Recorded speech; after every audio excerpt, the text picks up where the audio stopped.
Capitalismo.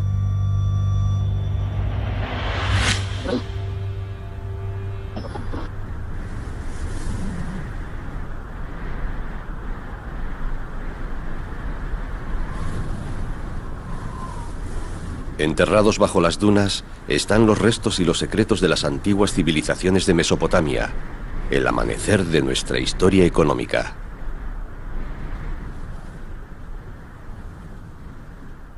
Si examinamos los orígenes de todas las técnicas empresariales, dónde se cobraron los primeros intereses, los primeros contratos comerciales, el primer dinero, los precios, la primera contabilidad, todas esas técnicas se desarrollaron en una región muy concreta, en Sumeria, en Babilonia, en el actual sur de Irak, y todas fueron desarrolladas en templos y palacios.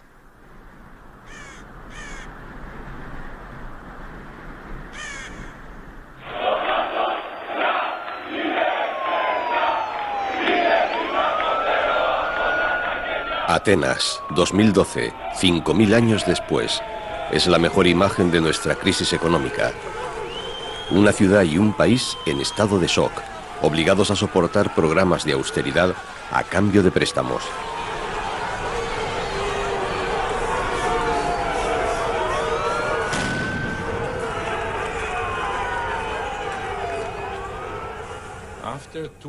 Tras 2 o 3 años de estos programas de austeridad y de la política de choque, nos estamos enfrentando a un desastre económico.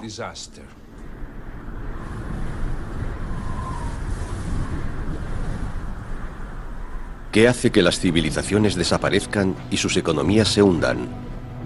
¿Qué relación hay entre la Grecia moderna y la antigua Sumeria?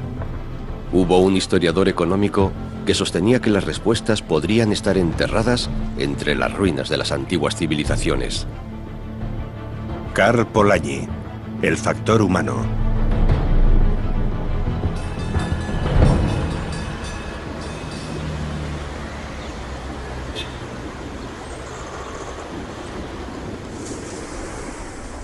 La economista Kari Polanyi ha vuelto a Viena para recordar la vida de su padre.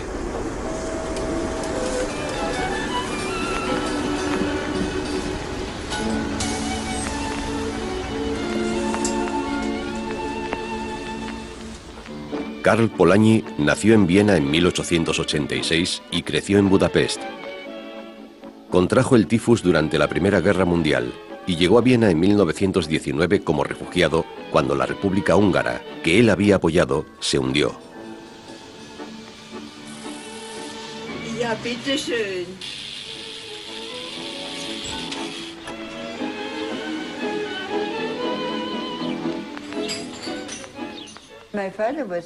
Mi padre fue periodista y trabajó para un semanario económico, Der Österreichische Volkswirt.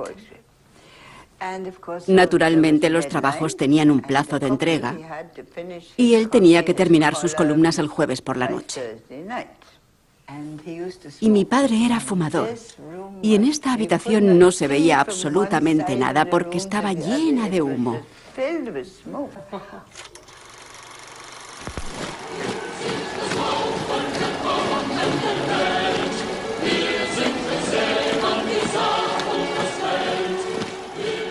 En los años 20, Viena, que había llegado a ser capital de un imperio, era una ciudad dividida políticamente, la capital de un país sumido en el caos económico.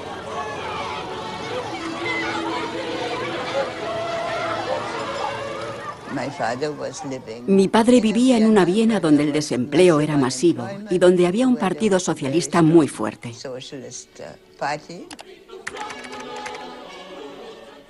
Dicen que el Partido Socialista Austriaco ganó todas las elecciones celebradas en Viena, desde 1918 hasta la Guerra Civil. Karl Polanyi se vio inmerso en la vida política de Viena y simpatizó con el movimiento socialista.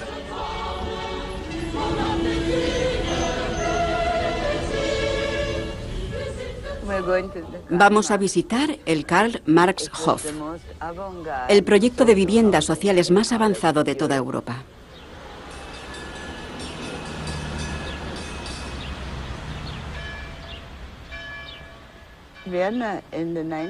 La Viena de 1920, la Viena socialista, consiguió dar un vuelco a las relaciones de clase, algo que disgustó a Hayek y compañía, porque la financiación de estas viviendas sociales procedía de los impuestos que pagaban los propietarios de las viviendas privadas.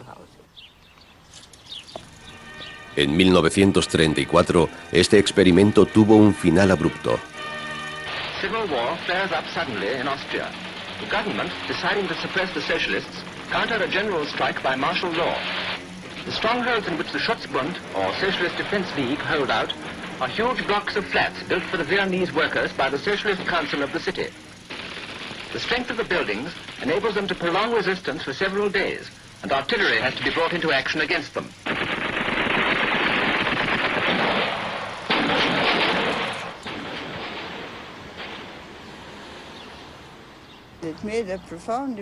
Estos hechos me causaron una impresión muy profunda. Pienso que fue el acontecimiento más importante de mi vida educativa. Porque desde entonces he sabido de qué lado estoy.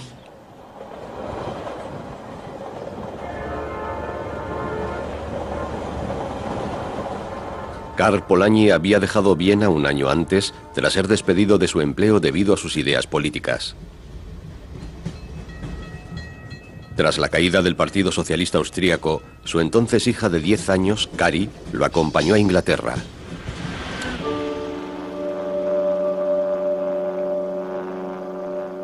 En 1944, Alemania y la mayor parte de Europa están en ruinas. Intelectuales como Karl Polanyi habían estado intentando entender las causas del colapso de la civilización europea para buscar una salida del caos. En opinión de Karl Polanyi, era una cadena de acontecimientos que había empezado en el siglo XIX, con la fe en el mercado libre autorregulado.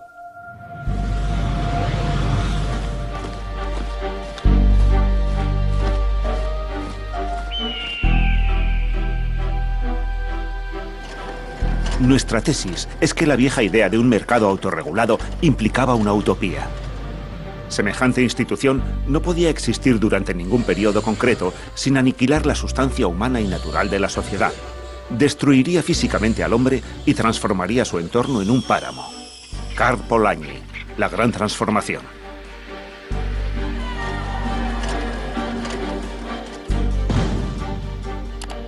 El libro de Polanyi se tradujo a docenas de idiomas y sus ideas encontraron eco en una nueva generación de estudiantes norteamericanos que se sentía atraída por su llamada a un replanteamiento del capitalismo tras la Segunda Guerra Mundial.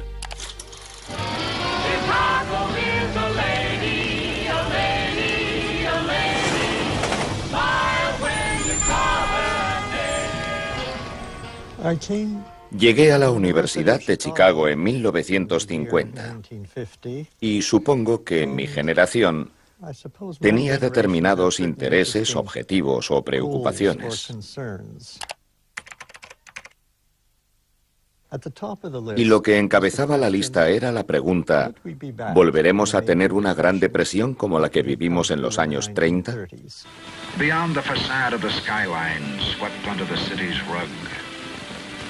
Teeming millions, never more than a copper coin from starvation. La segunda preocupación estaba relacionada con el surgimiento de un nuevo mundo. ¿Qué pasa con los países del tercer mundo? ¿Qué podemos hacer por ellos?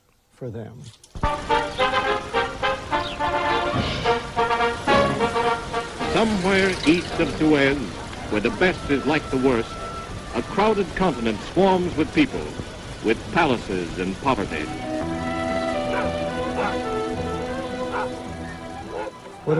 ¿Y qué pasa con la desigualdad? La desigualdad entre países y dentro de un mismo país. Esas eran las cuestiones más acuciantes para mi generación en aquel momento. Y en un principio la economía parecía el punto de entrada adecuado para afrontar esas cuestiones. Pero en cuanto te adentrabas en la economía, te encontrabas en un laberinto intelectual sin salida.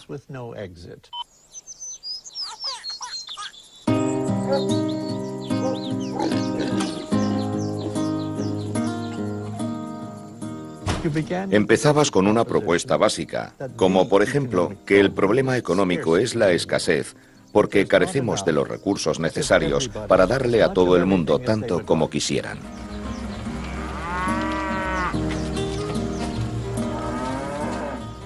Y como los recursos mundiales eran limitados, había que distribuirlos. Y nos dijeron que la mejor forma de distribuirlos era la economía de mercado.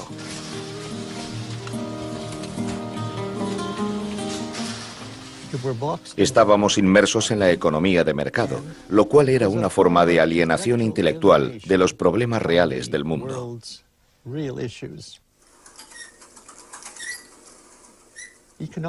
La teoría económica era como una picadora de carne que hace hamburguesas. Metías pan viejo, cebolla, carne, todo lo que tuvieras en la nevera, y lo picabas todo. Y pasara lo que pasara, siempre salía una hamburguesa. Y ese era el problema con la economía. Daba igual cómo empezaras. Acababas en la economía de mercado. Era eterna, omnipresente. No podías escapar de ella. Y era totalmente vinculante.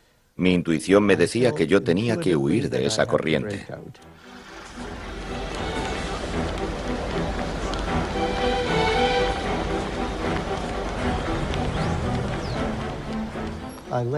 Abandoné Chicago decepcionado y desesperado y fui a Columbia.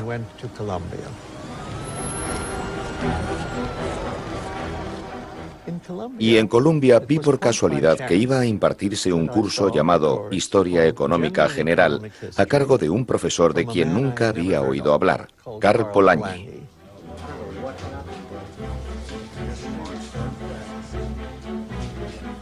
El curso impartido por Karl Polanyi en la Universidad de Columbia estaba basado en su propia investigación sobre la economía de mercado como sistema ideológico. Una visión de la sociedad organizada según la lógica del mercado.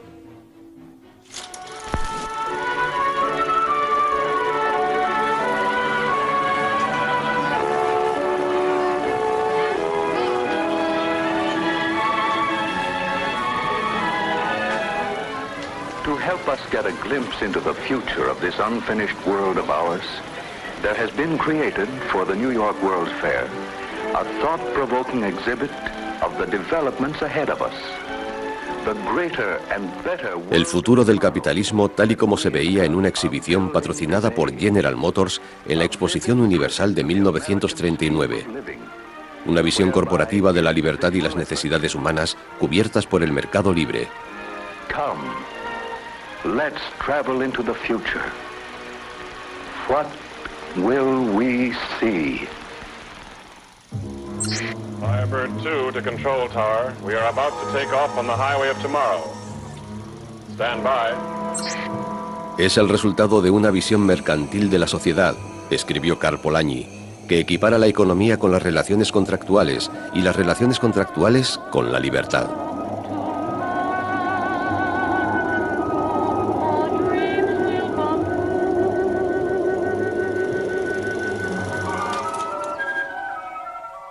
Para mí, la gran transformación supuso un terremoto intelectual. Fue como si se abriese la tierra.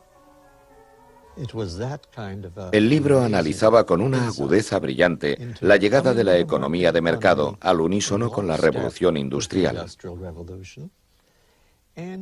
Y presentaba un nuevo protagonista que nunca había sido presentado hasta entonces.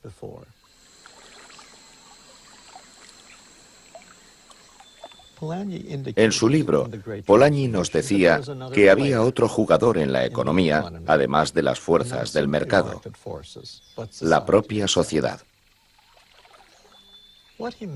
Lo que quería decir era que antes de los tiempos modernos y la llegada de la economía de mercado, la mayoría de las transacciones económicas se realizaban bajo la supervisión y el control de algún tipo de estructura social. Podía ser la iglesia, el ayuntamiento, o en el caso de las sociedades tribales, eran las normas derivadas del parentesco y las tradiciones.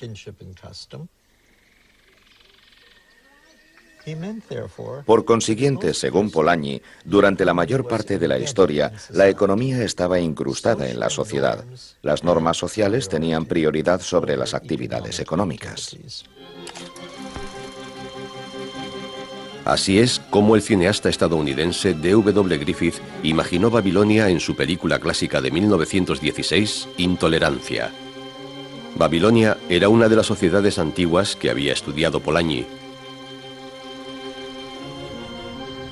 Creía que estas ruinas del desierto guardaban pistas no solo de las civilizaciones antiguas, sino también de cómo éstas veían sus economías.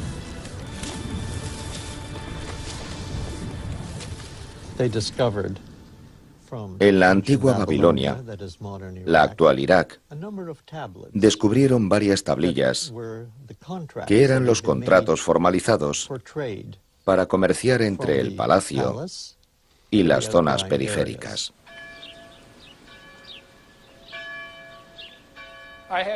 Tengo aquí 5 tablas relacionadas con la economía antigua y su desarrollo económico. Esta tabla, de gran tamaño, es el libro mayor del número de animales disponibles para trabajos agrícolas durante el período de Ur III, esto es, al final del tercer milenio antes de Cristo. Y nos demuestra que la burocracia en aquellos tiempos acabó necesitando tablillas que cumplían las funciones de un libro mayor y en el que se registraban todo tipo de actividades económicas. A partir de esas tablillas de arcilla descubiertas en el actual Irak, la gente dio por sentado que los negocios son tan antiguos como la humanidad. Y me refiero a los negocios tal como los entendemos ahora: comprar, vender y obtener beneficio. Estas tablillas pertenecen a un periodo durante el cual pensamos que la actividad económica estaba basada más en el templo y el espacio y menos en los sectores privados. Los comerciantes eran lo que hoy en día denominaríamos funcionarios. Sus ingresos no procedían de los beneficios obtenidos por su actividad. Sus ingresos procedían de sus salarios. Hemos malinterpretado la naturaleza de este comercio. Es comercio, pero no el tipo de comercio que conocemos ahora.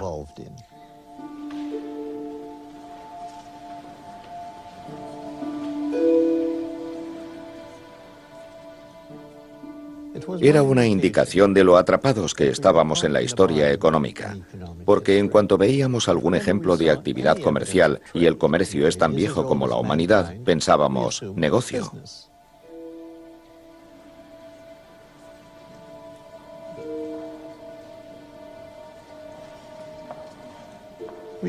Retrocedimos a la noción instintiva de Adam Smith de que la humanidad tiene una propensión inherente al trueque y el intercambio. En otras palabras, la economía de mercado forma parte de nosotros como un instinto humano.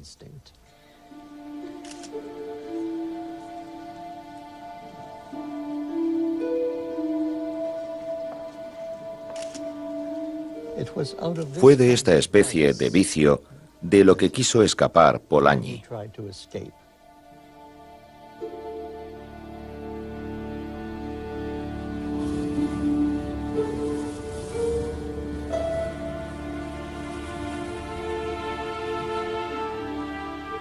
Polanyi encontró la forma de salir de este vicio con el estudio de las sociedades antiguas, sociedades cuyas economías estaban bajo el control de normas sociales y regulaciones en las que el dinero y la deuda tenían un tratamiento diferente al actual. En Sumeria y Babilonia, la gente que tenía la deuda era como si estuviera sujeta a un castigo. Podían ser reducidos a la servidumbre por parte del acreedor y con el tiempo podían perder los derechos sobre sus tierras.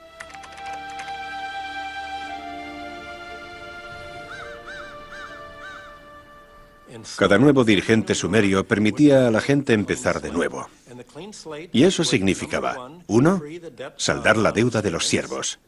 2, devolver las tierras de las que se habían apoderado los acreedores. Y 3, anular las deudas.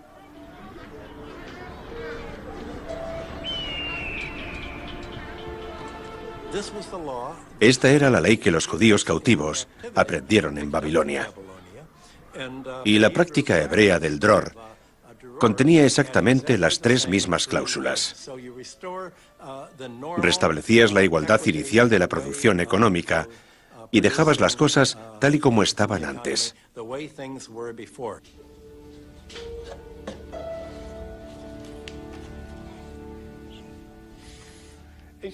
Si no le importa, puedo intentar leer una parte del texto. Aquí dice: en cuanto al trueque de la mujer del Sisi del rabino, que es un funcionario, sobre la que me escribiste, su caso se cerró en 3,5 minas de plata, pero ella se niega a coger la plata.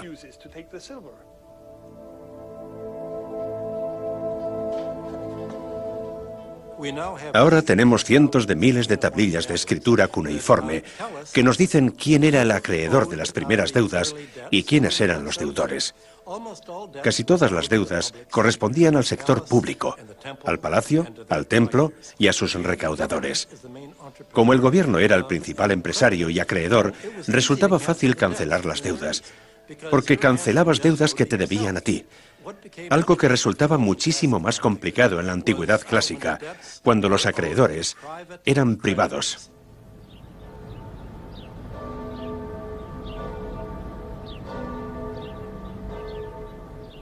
Roma fue la primera economía importante que no canceló las deudas, y el resultado de ello fue que en el segundo siglo de nuestra era, 1/4 parte de la población de Roma estaba reducida a la esclavitud y a la servidumbre.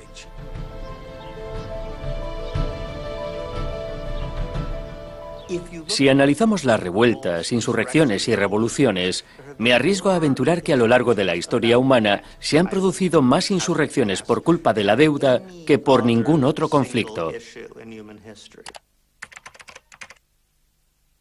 Esclavitud, servidumbre, lazos feudales, relaciones de casta. La gente puede rebelarse de forma ocasional contra cualquier forma de desigualdad, pero con la deuda se rebelan con regularidad.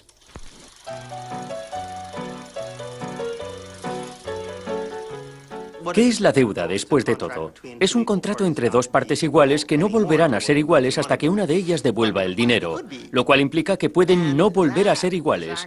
Y sospecho que ese es parte del motivo por el que la deuda puede ser tan explosiva.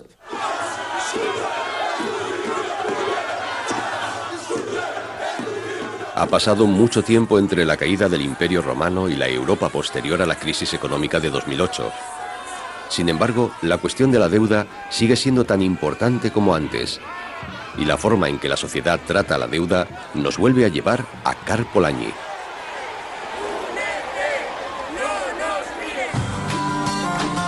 Στη σημερινή ειδησιογραφία ξεχωρίζει ασφαλώς το τραγικό συμβάν. A 77-year-old Greek man took his life in front of a crowd of onlookers. Révèlent une augmentation des dépressions et suicides en Grèce où la crise économique et sociale paupérise des pans entiers de la population. El 4 de abril de 2012, un farmacéutico jubilado de 77 años se pegó un tiro para protestar por los recortes de su pensión. Los recortes formaban parte de las severas medidas de austeridad que Grecia se vio obligada a aceptar a cambio de más préstamos que evitaran la quiebra del país.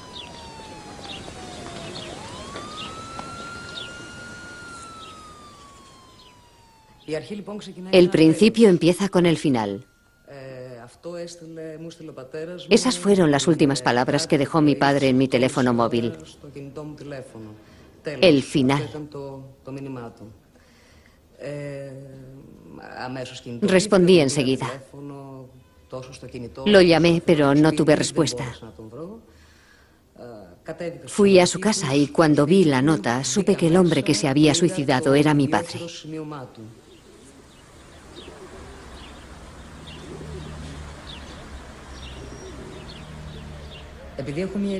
Como mi edad no me permite luchar activamente,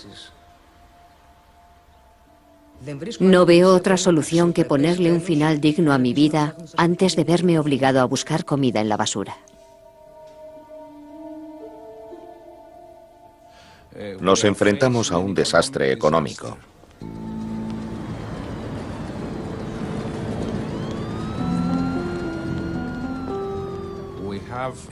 Tenemos una tasa oficial de desempleo del 22%,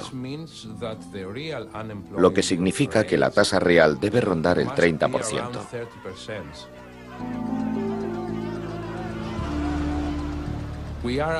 Estamos al borde de una catástrofe humana.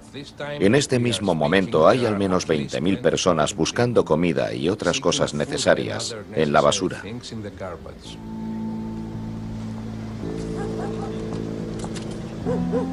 Cuando se insistió en que Grecia cumpliera sus compromisos, se generó una crisis económica añadida a la social y política ya existentes.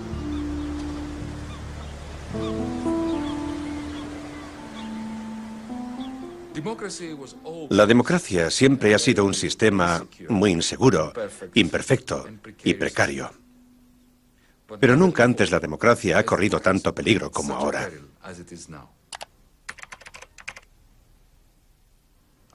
Yo soy de un país, Grecia, en el que las élites políticas han desaparecido. Han perdido toda su legitimidad. No es solo que el gobierno haya perdido legitimidad.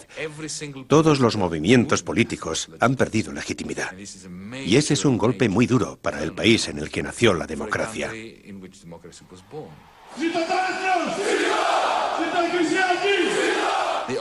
Los únicos beneficiarios son los nazis, porque el huevo de la serpiente eclosiona en este ambiente de quiebracracia y pérdida de esperanza.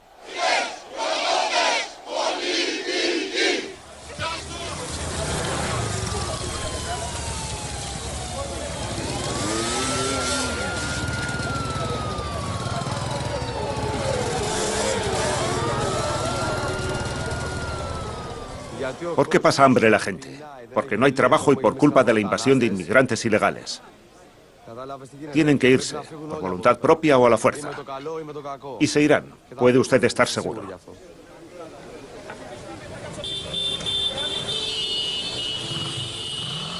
Si este es el precio social y económico a pagar, ¿por qué la arruinada Grecia se vio obligada a seguir pagando su deuda?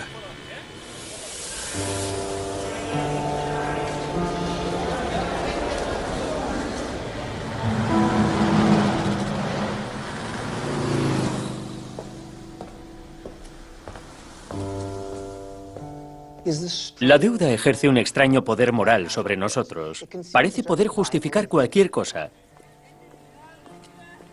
¿Qué tiene la deuda que parece triunfar sobre cualquier otra moral?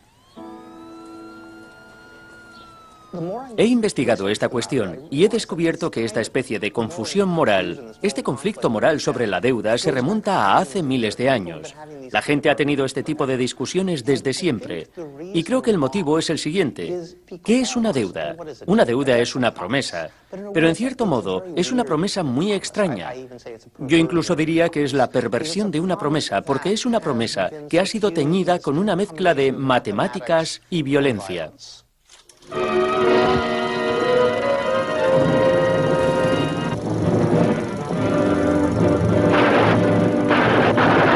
This is the true shocking story of Scarface Al Capone, who stalked out of Chicago to take America by the throat.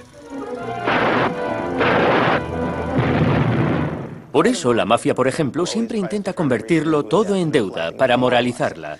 El hecho de que sea una promesa la convierte en algo sagrado, un carácter del que otras relaciones, la extorsión, por ejemplo, carecen. Y de hecho, si analizamos la historia, nos encontramos con que la deuda es el medio más eficaz jamás creado para convertir lo que es, en esencia, una relación de extorsión violenta en algo que parece moral. Y no solo parece moral, consigue que sean las víctimas las que parezcan moralmente culpables. Let's talk about a person. This person could be anyone. Let's call him Alex. Let's make things more complicated. Let's say Alex is Greek. Based on the stories you hear, Alex is also a lazy, cheating, ungrateful, helpless, corrupt, violent, rude, racist, tax-evading, troublemaking, thieving vandal that lives with his mother. Well, the stories say it. So it must be true. La deuda es siempre negociable si es entre iguales. Las deudas contraídas entre personas de un estatus similar se pueden renegociar. De hecho, en 2008 vimos que si eres el American Insurance Group, si eres el Banco de América, si eres Citibank, los acreedores estarán deseando cancelar miles de millones de dólares de deudas haciendo un truco de magia u otro. No tendrán ningún problema en perdonar la deuda. ¿Y por qué al American Insurance Group se le puede condonar la deuda y a Grecia no? Clap on, clap off, clap on, clap off. The clapper lets you turn capitalism on or off, however you choose. Don't trouble yourself with a complicated socialist revolution. Just clap on, clap off. Clap on when times are good and you make the profit. Clap off when times are bad. Just clap off the free market and the glorious state will provide. La única explicación posible es que la gente asuma que las personas que están en el American Insurance Group son personas como ellas.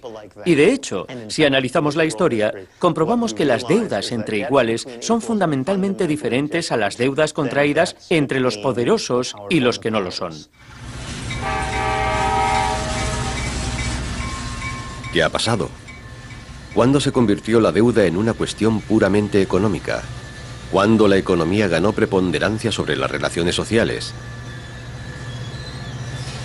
Según Karl Polanyi, ocurrió durante la reorganización de la sociedad vivida en la revolución industrial del siglo XIX, cuando por primera vez en la historia, trabajo, tierra y dinero se transformaron en mercancías.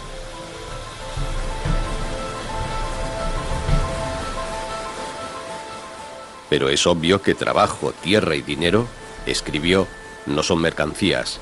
El trabajo es solo otro nombre que recibe la actividad humana que acompaña a la propia vida. El mercado tiene su propia lógica, si hablamos de bienes normales y específicos, con los que se puede comerciar. Pero la sociedad está en peligro en cuanto el propio trabajo se convierte en una mercancía.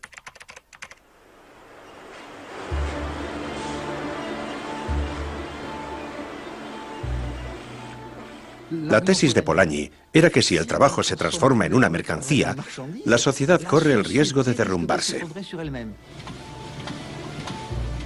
La segunda de las instituciones de Polanyi fue la moneda.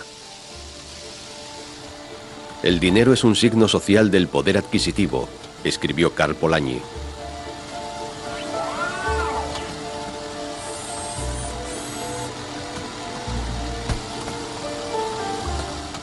La moneda es una cuestión demasiado seria para dejarla en manos de los banqueros privados. De ahí deriva la segunda de las intuiciones de Polanyi. El sistema monetario debe ser protegido del comportamiento oportunista de las manos privadas. El tercer punto de interés para Polanyi, la naturaleza no es un elemento como los demás. La tierra es otro nombre para la naturaleza que no está producida por el hombre. Es una ilusión pensar que podemos controlar la naturaleza por medio de las fuerzas del mercado. Existen fuerzas muy complicadas e irreversibles, como el calentamiento global, y los precios no pueden cambiarlas. Así que tenemos una tercera mercancía ficticia. Por eso Polanyi debería ser la persona clave del siglo actual, porque pudo reinsertar las tres mercancías: el trabajo, la moneda y la naturaleza en una sociedad.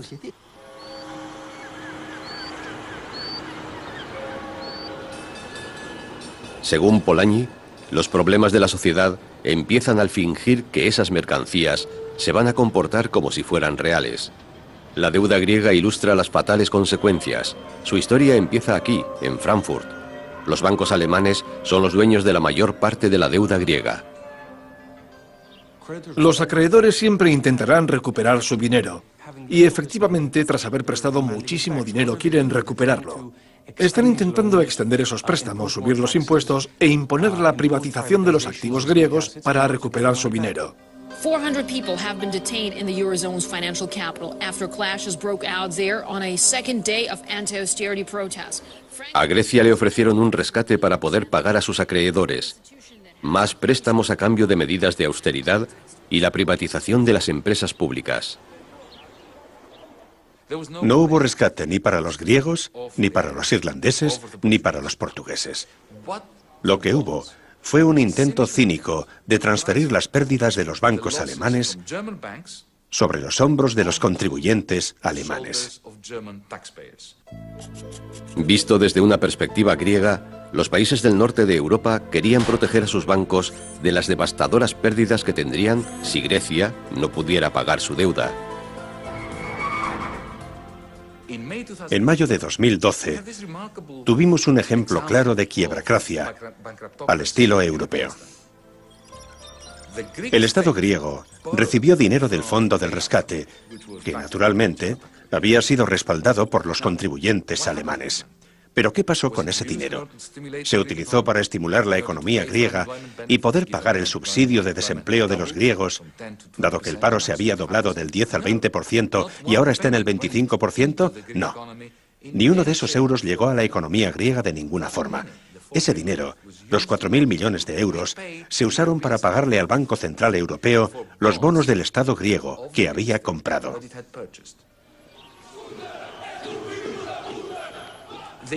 El BCE, el Banco Central Europeo, había comprado esos bonos con descuento. Pero cuando esos bonos vencieron en mayo de 2012, el Banco Central Europeo exigió el precio total, el valor completo de los bonos. Así que Grecia tuvo que pedirle dinero a Alemania para poder devolver la deuda contraída con el BCE, una suma muy superior a lo que el BCE se había gastado inicialmente en esos bonos.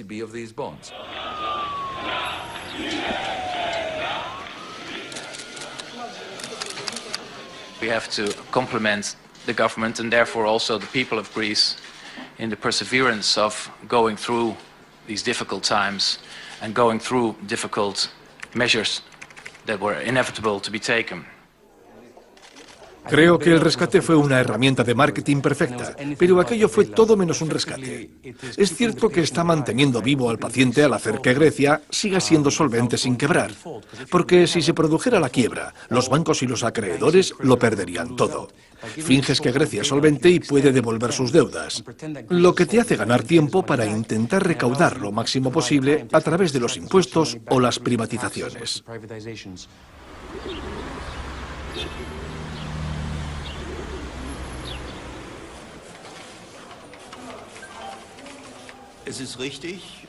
Siendo cínico, yo diría que los bancos descubrieron el comunismo para ellos mismos. Mientras el negocio va bien, obtienen grandes beneficios. Sus dirigentes se llevan unos grandes bonus y todo es fantástico. Cuando el negocio va mal y hay peligro de hundimiento, son demasiado grandes para caer. Hagan lo que hagan, el sol brilla. Y el maná cae del cielo. No hay duda de que su planteamiento tiene cierto mérito.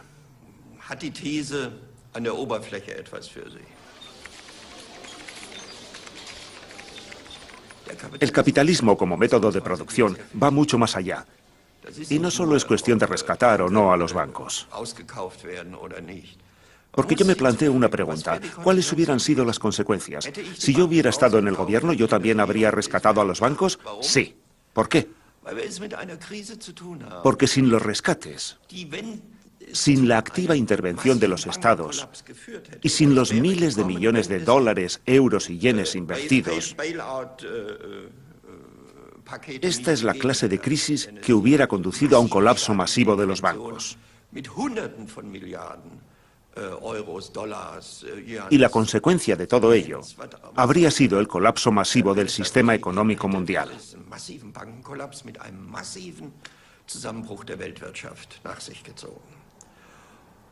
Son este tipo de consecuencias las que nadie quiere. Y espero que el peligro haya pasado. Polanyi también anticipó la causa de las crisis basándose en lo que él denominó la ficción del dinero como mercancía. Esta ficción demostrará ser tan desastrosa para los negocios como las inundaciones y las sequías en las sociedades primitivas, escribió. Ninguna sociedad podría soportar el efecto de semejante sistema de burda ficción.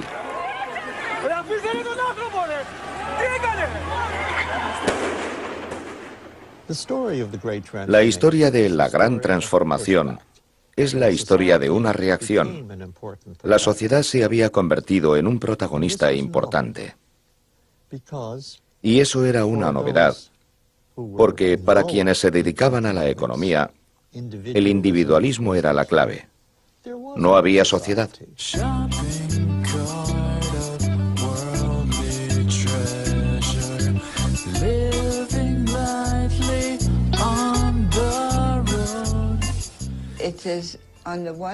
Por una parte está el concepto de mi padre de economía desarraigada.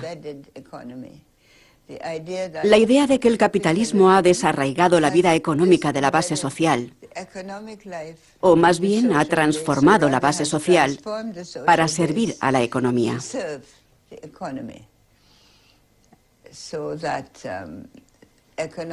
De forma que las relaciones económicas empiezan a dictar la forma en la que nos relacionamos en sociedad.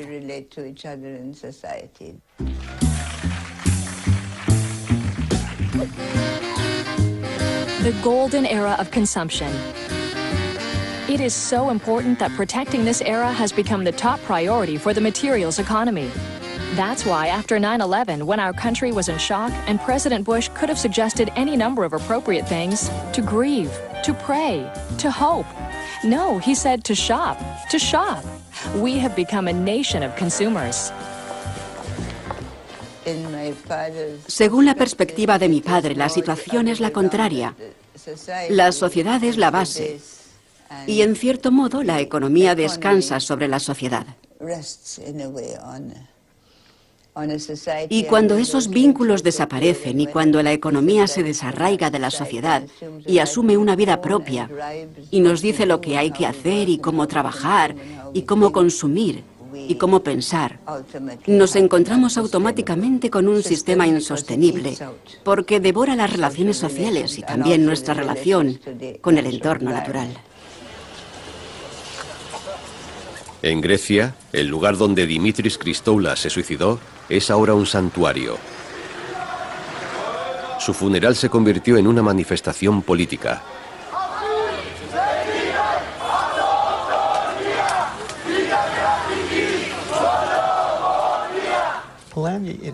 Polanyi, en La Gran Transformación, dibujó la sociedad como una fuerza irresistible.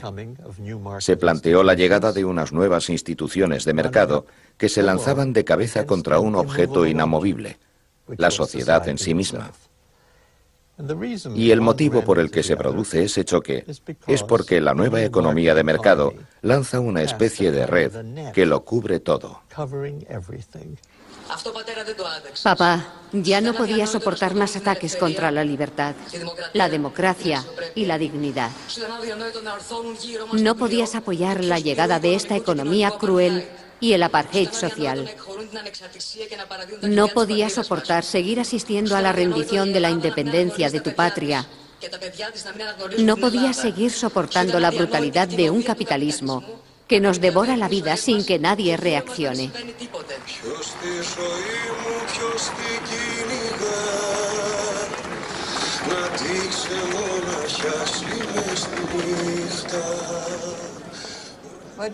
Lo que estamos viviendo en la actualidad es un conflicto dramático entre la democracia y el mercado.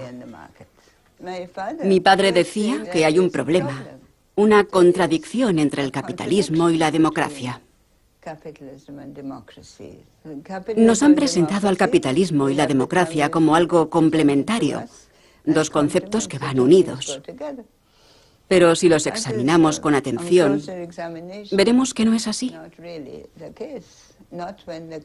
No es así cuando el capitalismo adopta la forma de esta burda financiarización y este secuestro del proceso político. ¿Cuántas veces se han reunido Merkel y Sarkozy y el gobernador del Banco Central Europeo? Se tiran horas hablando y toman una gran decisión como si eso fuera a resolver algo. Y luego se van a dormir y cuando se despiertan por la mañana descubren lo que tiene que decir el mercado. Stock markets rallied this week after EU leaders reached an unexpected degree of consensus. Tenemos sociedades enteras con instituciones democráticas, con líderes elegidos democráticamente. Pero todos se muestran impotentes ante las decisiones del mercado.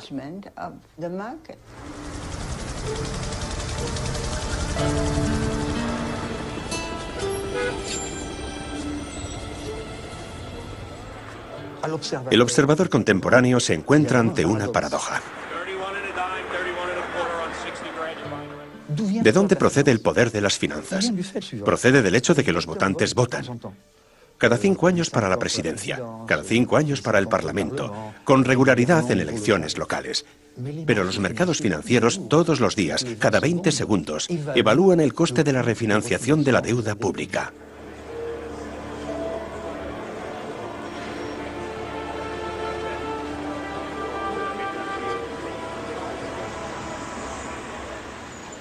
No estoy seguro de que el capitalismo financiero de la actualidad sea diferente al capitalismo industrial del siglo XIX. Es cierto, sin embargo, que el capitalismo financiero globalizado de hoy contiene un elemento que estaba ausente por completo en el siglo XIX o en la primera globalización financiera hasta 1914. Me refiero al nivel de opacidad y complejidad financieras de los holdings internacionales, que es algo completamente alucinante. Las estructuras de las finanzas eran mucho más simples en 1910. Entonces, era más sencillo ver los lazos directos existentes entre los activos y holdings de un país sobre los de otro.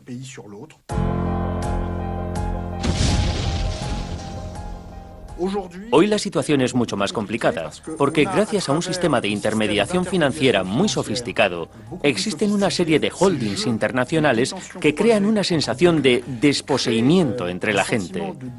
Creo que ese es uno de los aspectos más desasosegantes del capitalismo moderno. Y no solo es una sensación de desposeimiento, es una realidad, porque cada país se encuentra sostenido por los negocios y las finanzas del resto de los países. A veces son otros países los dueños del 50, 60 o 70% de la deuda pública de un determinado país. Así unos países sostienen a otros, y muchas veces sin darse cuenta.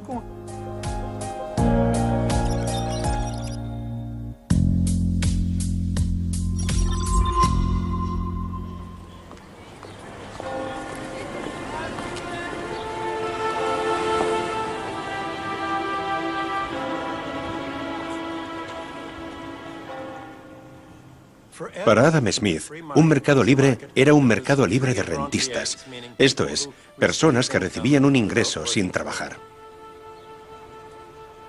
Hoy, mercado libre significa libertad para los rentistas, los terratenientes y los banqueros, y para lo que se denomina el sector financiero, de los seguros e inmobiliario. Y esto es exactamente lo contrario de todo lo que defendían Adam Smith y los posteriores economistas clásicos.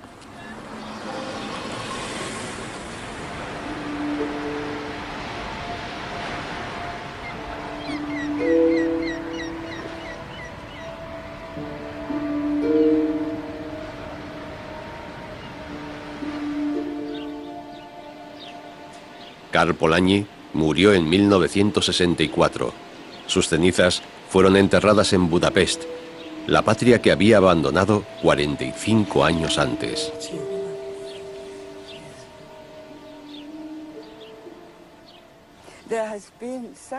Ha vivido un renacimiento. Sus ideas están más vigentes que nunca. La economía tiene que estar subordinada.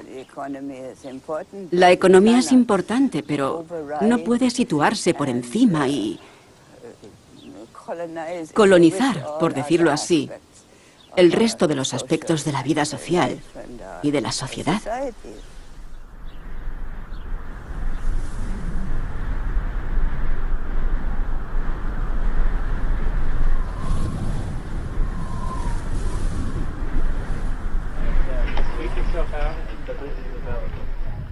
La primera llave para el futuro es que hay muchos futuros posibles. No hay una fuerza puramente económica que determine la dinámica de la distribución de la riqueza. Hay multitud de historias posibles en distintos países y, por consiguiente, el futuro no está escrito.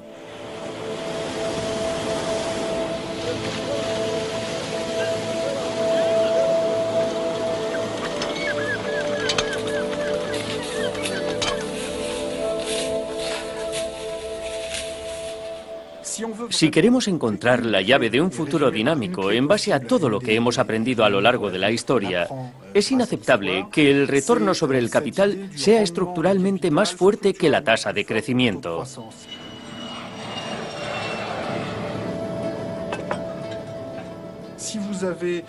Si los activos de las personas más ricas del mundo crecen 3 o 4 veces más rápido que el tamaño de la economía global,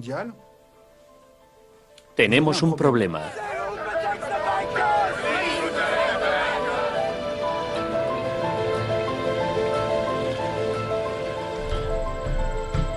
Si no utilizamos una forma democrática y pacífica de regulación de la desigualdad, otras formas de control ocuparán su lugar. La historia siempre inventa formas para resolver los problemas. Y esas formas pueden ser muy violentas y tener muy poco que ver con lo que hubiéramos querido si hubiésemos examinado esas situaciones con antelación.